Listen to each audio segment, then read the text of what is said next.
And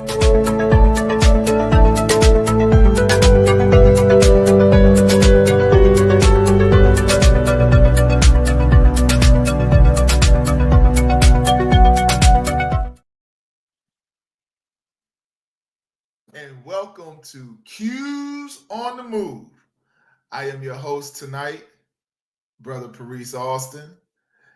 And I want to say thank you for sticking with us because we had some technical difficulties in the beginning, but we have a dynamite staff behind the scenes that can help make this a reality. And so they were able to work it out. So again, you could have been anywhere tonight, but you chose to stick around and be with us. And I appreciate that. So tonight, our topic is going to be mentoring in the military and in law enforcement. And I have two dynamic brothers that are members of Omega Psi Phi fraternity and who are going to talk about their experiences, why they became military and law enforcement men, why they chose to put their lives on the line. And we're also going to talk about culture. We're going to talk about the culture of the military and the culture of law enforcement, and also how they got into the industries. We're also going to talk about how their positions has helped them change other people's lives for the better.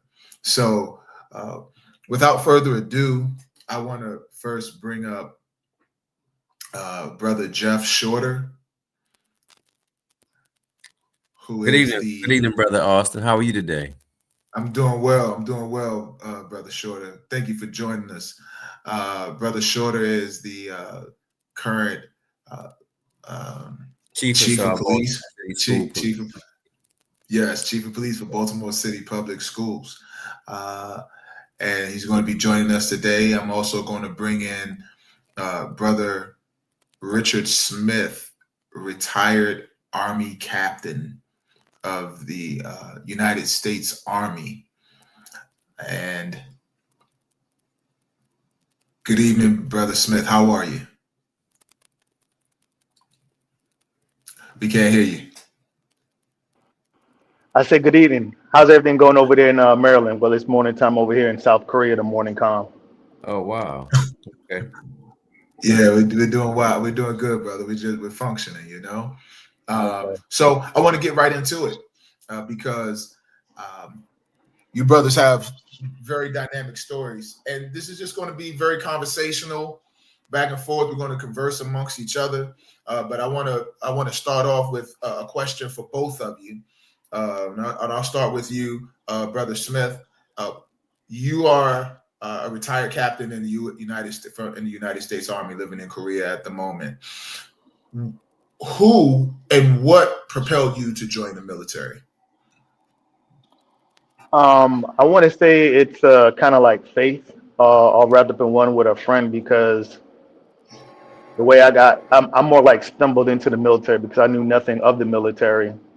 And because I passed a test and a friend didn't, and I was a person of my word, I signed my obligation to the military. I said, let me go ahead and do my little 3 years and call it a day. But in doing research, come to find out, I am the second person in my family to be in the military.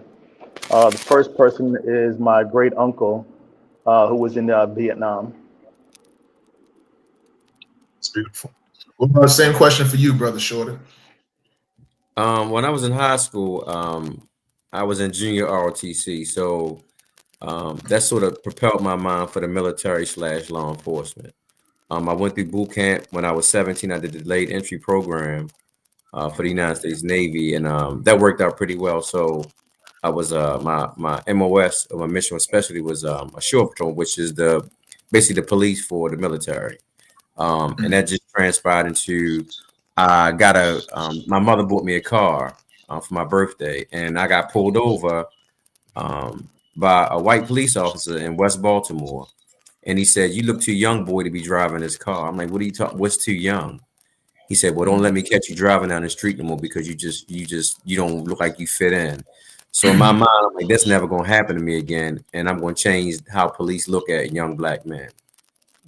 So here I am today, trying to change the lives of my police department and also change the lives of young Black men.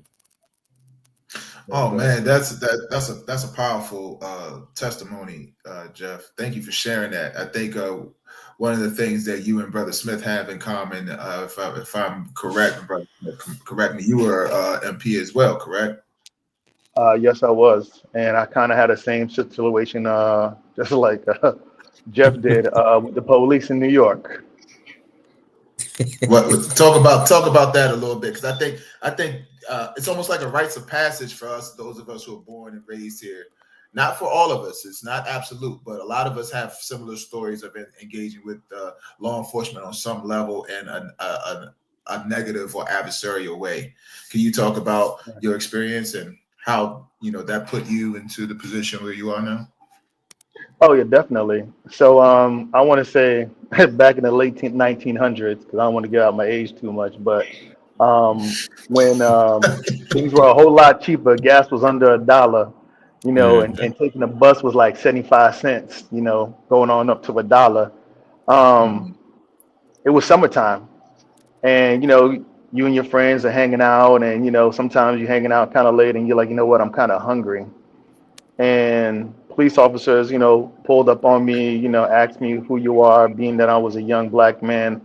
I was just like, what are you talking about? I'm just standing here minding my business, in my neighborhood on my block. This is where I live. What's the issue? You know, and long story short, they handcuffed me, put me in the back of the car, beat me up a little bit, slapped me up, and then wrote me up a ticket for disorderly conduct. And that kind of like sparked the rage in me to say, you know what, I need to do something about this, just like Jeff. And I also wanted to get into law enforcement as well, and I still do, even though I'm kind of older, just so that I can, say that I did it, and I made my difference in my community. And because the only way that we can affect anything is by us flooding the system and filling up the ranks, so that people see more of us. Okay. You kind of faded out a little bit there, so we're gonna make sure that your sound is good. So, Oh, listening to both of those stories, you can't argue personal experience, and those personal experiences propel us to make some of the decisions that we make in life. And you both talk about expectations and things that you wanted to change once you got on the force and in the department. But we all know that, unfortunately, bureaucracy exists. So can you talk a little bit about, once you got into the force and understood that, okay, I can change the world. I want to change the world, but there are some things that are in place that prevent that. And can you talk about how you felt when you realized that, okay, this is not going to be an easy thing to do? Who were some of those people that mentored you when you all were in those positions to kind of keep you focused, keep your head up, and to keep you result oriented, by being good officers, not going by the wayside? Can you talk about your mentors a bit? Yeah, I'll shoot first. So for me, I didn't have immediate mentors. I didn't know that people were watching me, but even back then, instead of me asking why, I always asked why not. And as a result of that, I was labeled Malcolm X in the police department in the early 1990s. So okay. I the white officers say, "Hey, what's up, Malcolm X?" And I would say, "What's up, white boy?" So it was early in the district, our first district. It was probably one of the most racist districts in the city. And one of my first calls for service was a lady said somebody stole something off of her front porch. And it was an area that's called Guilford in Baltimore City. So when I got there, she said, "You got to go around the back to take the report." I said, "I'm not going around the back." So me and her had a back and forth. She wound up calling my white supervisor. I said, "Well, you know what? Since you white like her, you can go around the back and take that report."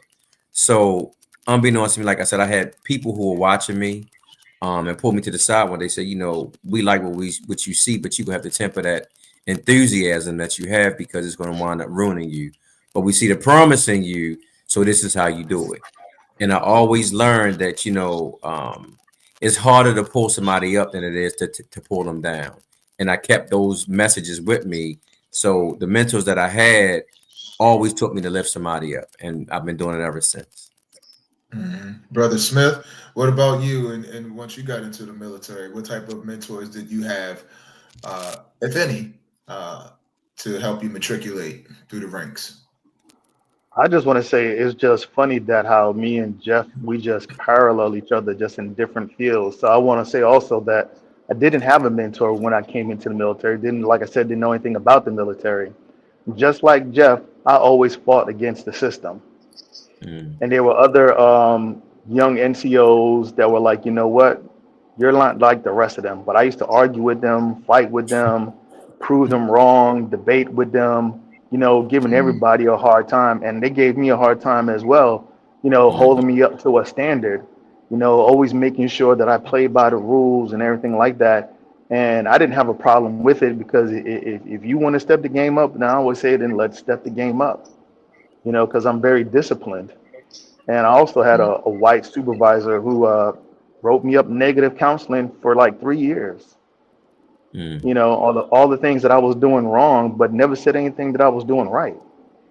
But what inspired me was a brother who happened to be a part of Omega Psi Phi. His name was Troy Frazier back then. He was a First Lieutenant Frazier when I was a private.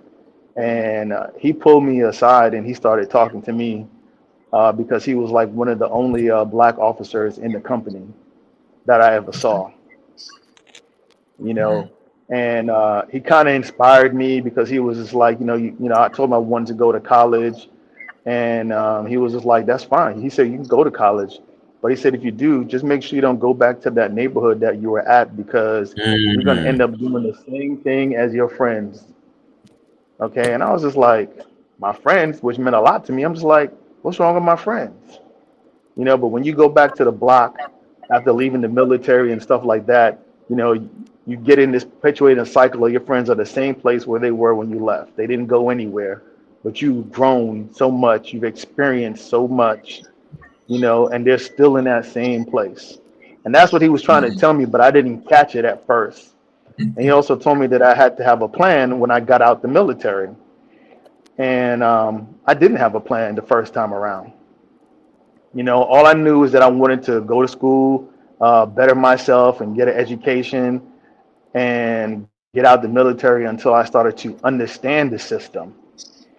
Once I understood the system, that's how I started playing the game to move up in the ranks. Talk a little bit about, let's go a little bit deeper. Talk a little bit about some of those opportunities, some of the skill sets that you both learned while being in the military, and how those skill sets allowed you to operate cross-functionally in the civilian world. Jeff? First thing I learned is how to be resilient, right? Because all of the stuff that you go through, if you allow it to manifest into like your everyday life, it can break you. And then from there was communication. Once you learn how to communicate, you can build within these relationships. So once you build relational equity across the board, and no matter where you go, there's always going to be somebody somewhere that knows who you are and know what you stand for. So I guess the resiliency, building the relational equity and communication started it, right? Then you have to learn how to have the discernment to understand who's for you and who's not. Once you learn how to use that discernment, it's pretty easy to walk into a room and you can almost immediately tell who's your friend and who's your foe. A lot of people can't learn how to do that because being in the position that I was in. You had to learn that. So, I'll just think back to like when Freddie Gray happened, because I have relationships with people from the gang member who wanted to shoot every police officer to walk down the street, to the pastor who said he's going to walk down the street with the gang member who said he wanted to shoot the police, to the teachers who said, can't we all just get along, to the CEOs of the Fortune 500 companies who were going to fund those marches. So having relationships from the gutter to the boardroom helped me build relational equity across the city. I had a mentor, one of my mentors, Melvin Russell, who helped me develop the skills that I had learned along the way. And I think once you learn them, they're invaluable. But the key to that is finding somebody and teaching somebody those same skills that you see the same promise in. Because if I don't pull somebody along, then the God-given talents that I was provided or blessed with are a waste. You're spot on with that. That's going to be our next question, because we're going to talk about how you all have built up your stock, right, and the equity within your industries and your professionalism, and how you are and have given back. But Brother Smith, I want you to answer that question too. Talk about some of those leadership skills that you ascertained and how you see them as being cross-functional in your profession to this day.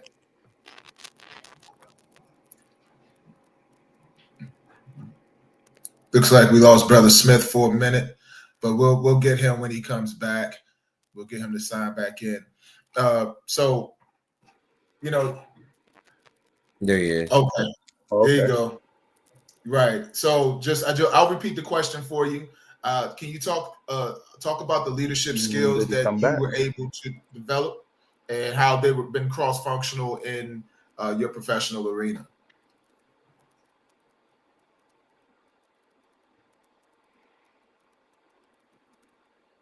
Rich, Brother Smith, can you hear us? Can you hear us? Can you hear me? Put it in the chat. Okay.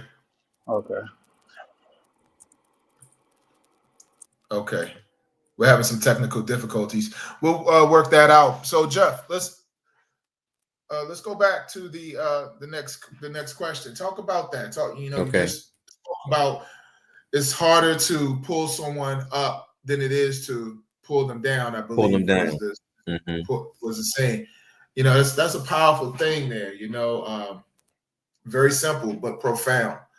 And I think a lot of times when we look to help others, I think one of the things I've learned in my walk is to pull back and recalibrate, because you can't pour from an empty cup, right? And I think that so often when you give and you have this level of altruism, okay, sounds good. I'm looking at the chat. Mr. Smith can hear the other guest on the show. Yes, he's okay. So he should be tapping back in. When we give, you can give. You have like this level of altruism, but sometimes you can give a lot and you can be giving from an empty cup, and then you give so much to the point where like you're completely drained because you've given your all. And I've gotten to a point within my life where,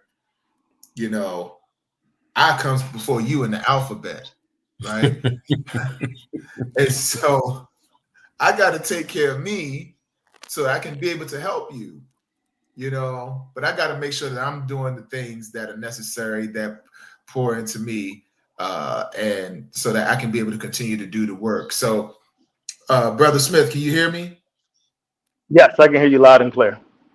Oh, awesome. Great. So we're going to just double back.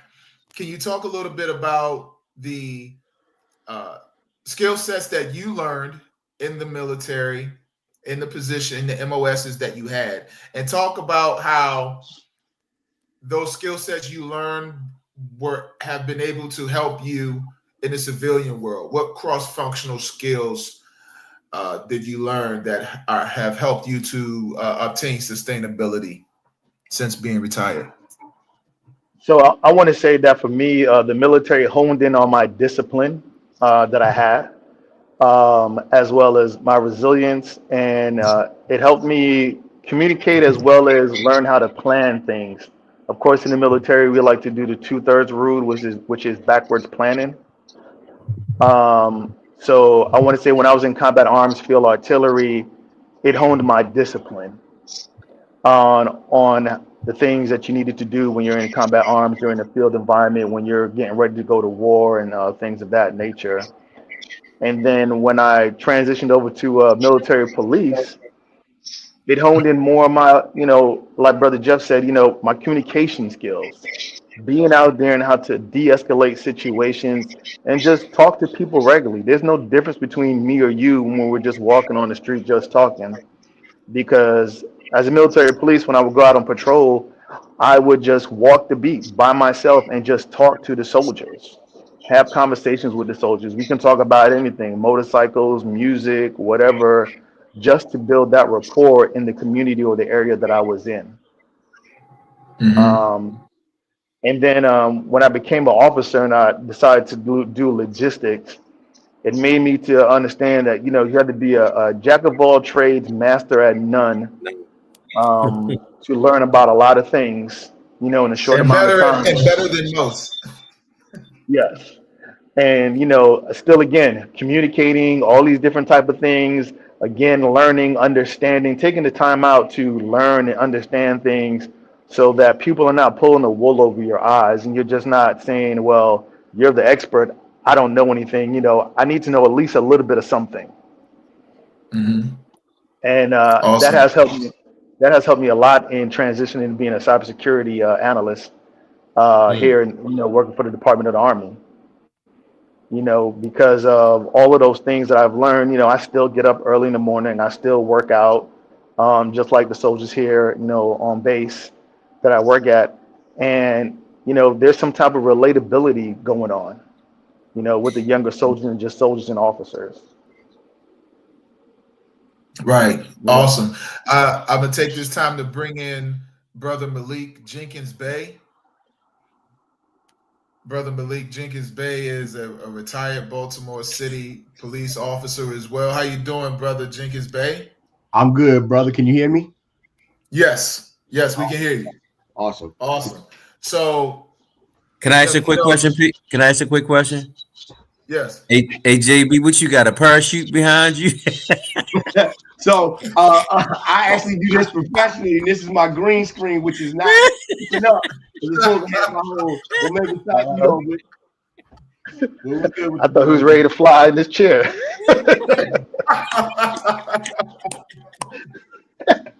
What's good with the bros?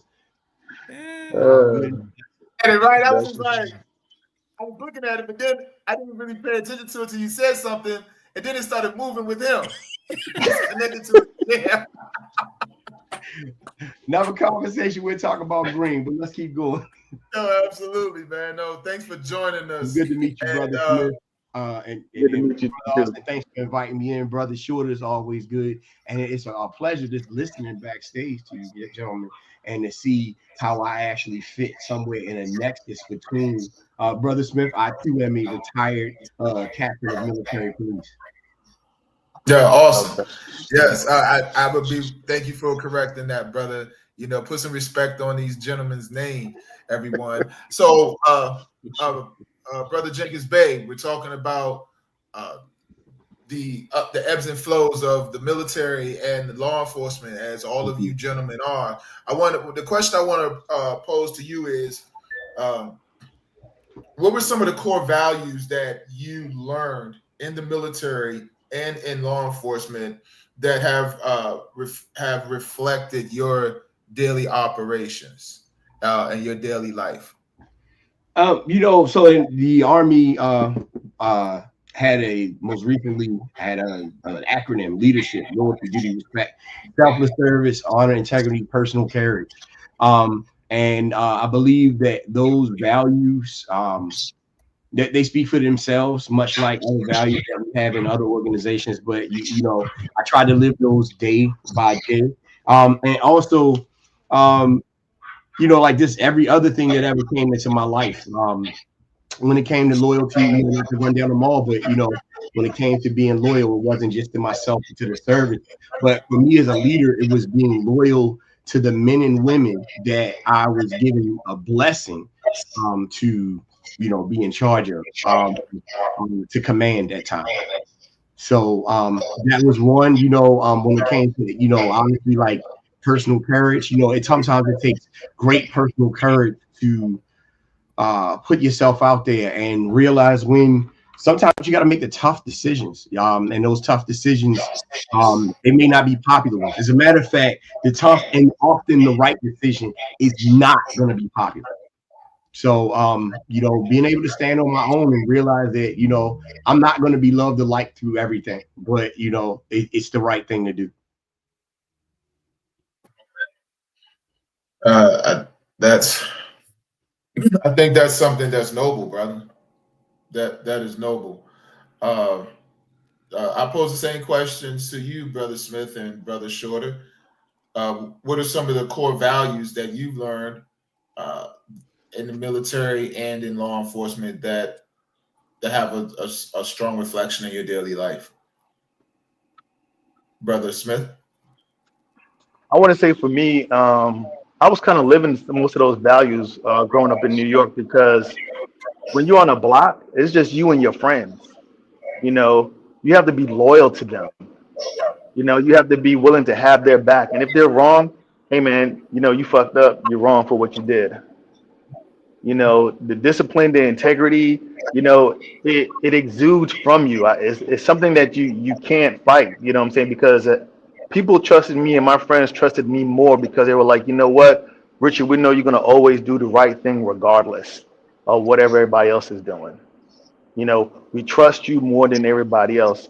So those things, you know, the leadership acronym that the military does, you know, for me, I'll always exude in it. And being a leader, that's one of the things that you have to grow in. You have to understand, because in order to be a good leader, you have to learn how to follow.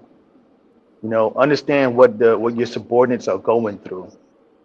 You know the job as well as some other things, and just understand that sometimes, you know, people have different priorities, and you know, at the end of the day, you know, back in the day, I should say, the military used to say the mission was always first, and I always did disagree with them, because people are always first, regardless in any organization, because without them, nothing can happen.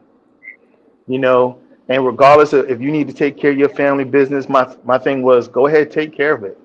You know, at the end of the day, we're going to complete the mission some way, somehow. 1, 2, or 3 people, it's going to get done. You know, and then you can catch up with us. So those things for me, it still stands. I realize the military has changed it to people first, you know, things like that. And I'm just like, okay, I understand it, but to what extent? You know, but it like I said, it was just those things. I always lived those values, you know, and again, the military just brought them out even more and made me understand the things that I was doing, you know, being that there was nobody to tell me, you know, you need to be honest, you need to have integrity, be a man of your word, be disciplined, be honorable, you know, all of those things, you know, that we as men do. Right. Brother Shorter? I know I want to give a response, but I know he said, Brother Stanton said we hit to 8:37, so I want to be respectful of his. And yeah, I got a time on. Okay, all right. So those things about honesty, integrity, those are just the regular things, but care, right? Concern, right? You know, you got to care about the people that you work with and the people that work for you, because if you don't develop those things, people won't respect you or follow you. Understanding your role, understanding your position are important, because if people see and look at you like he doesn't even understand what he's supposed to do, they're not going to follow you. And you can't lead people effectively if you don't have that authority, whether it's formal or informal, to have that following. So those are some of the things that I learned in the course of my growth in the military and the police department, right? You got to find people that have the same values as you have, because if you always have conflicting values, you're always going to have conflict. And sometimes conflict can be good because it builds you up, but it has to be healthy professional conflict from people who want to succeed like you. People talk, your circle should always be small, because if you have a large circle, it allows for holes for other people to come in to destroy the fabric of what you already have. So even in going through the line, right, our circle was small. And and I see one of the questions that just popped up. So in mentoring the young people in the school system, I didn't have those mentors that looked like me that were successful, right?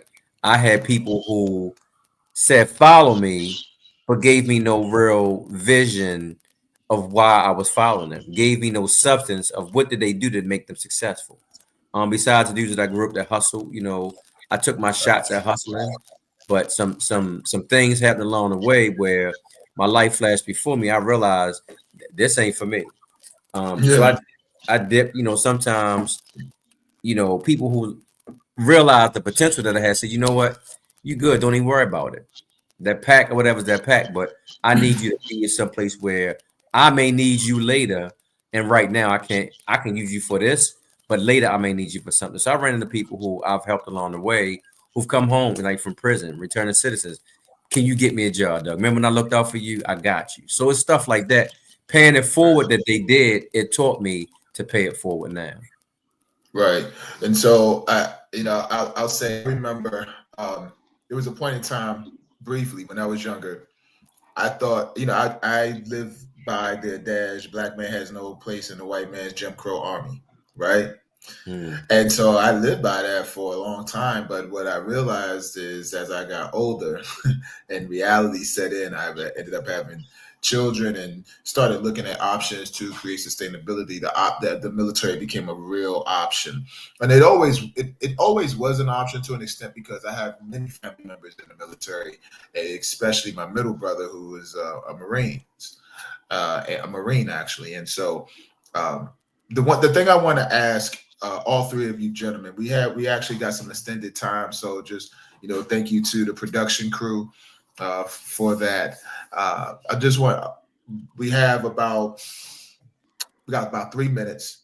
So let's take about 45 seconds each person. Talk about how can you encourage young people to interact with the police in a positive way and thinking about the military as an option. All right, a real option, and go. Malik. Okay. Keep this short. How can you interact with the police in a positive way? It's really simple.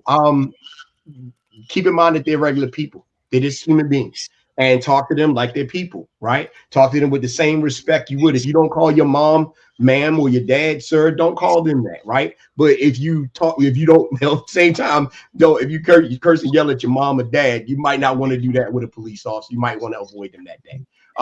But if you talk to them like they're regular people, you invite them to talk to you like you're regular people. Respect is a two-way street. You deserve it, right? But you should also give it. And if you find the street ain't working, there's that. As far as the military is concerned, I got to be honest with you. When I was a kid, I heard that same stuff you heard about the military. I did not listen to that, and I believed it was good for me. Being a recently separated person from what things are becoming in this country today, I got to tell you, I would give pause to anyone that they consider other options today, given the current administration. If we find another administration that is more in line truly with the rule of law, with the Constitution, not arguing with judges or deciding to ignore federal judges' orders, then I think I'll tell you the military is the best place that you could possibly go, especially if you come from humble beginnings, as most of us do. Awesome. Thank you, brother. Appreciate that. That was fantastic. Brother Smith, go ahead. 45 seconds. Well, for me, like you said, respect law enforcement, give them the greeting of the day, have a regular conversation. You'd be shocked at a lot of things that you may or may not have in common or things you can talk about and disagree about. So as far as the military, I want to say the military is not for everybody, and, different administrations bring different things. It's definitely an experience. There's definitely opportunities to help propel yourself to be one step ahead in life and other things, so again, it's not for everybody. You just have to, sometimes learn to just let things roll off your shoulders. You got to play along to get along. But in other words, you have to understand and learn why people are doing the things that they're doing so that you can use that as a tool in your kit bag later on down the line, because you never know when you're going to need it. Awesome. Thank you. Brother Jeff, real quick, 6 seconds. 6 seconds. I appreciate y'all for having me on the show. If you want to join the police department, go do a ride along. If you want to join the military, play your video games, I guess. I don't know. That's 6 seconds. But I love you, dog. Rude to the good bros. Root to the good We'll brothers. pick this up next. We'll pick this up.